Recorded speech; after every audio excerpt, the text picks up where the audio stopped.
Majanduslangus on pannud inimesi hülgama oma lemmikloomi. Eesti Loomakaitse Selts saab iga nädal teateid 2-3 koerast, kelle omanik on hüljanud.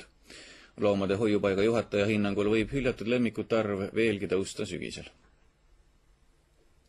See väike Point on sündinud loomade hoiupaigas ja igatseb päris oma koju. Kõige kiiremini leiavad uue kodu väikesed toakoerad ja suured karvased kassid. Kuu jooksul tuuakse hoiupaika 50-70 koera ja kuni 200 kassi. Viimasel ajal ei ole hoiupaika toodud loomade arv küll plahvatuslikult kasvanud, kuid hoiupaiga juhataja hinnangul võib hüljatud loomade arv kasvada sügisel.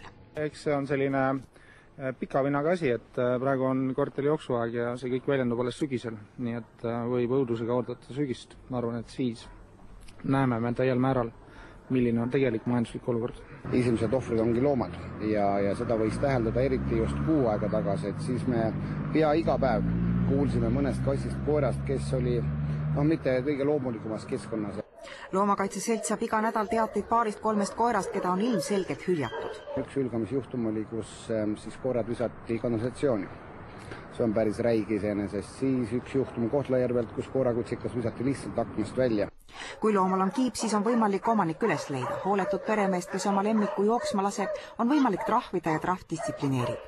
Keeruline on aga lugu siis, kui loomalt pole kiipi ja loom on väärkoheldud. Bokseriühing on näiteks pannud välja vaevatasu, et leida nädalavahetusest Roomilannast leidnud väärkoheldud bokseri omanik.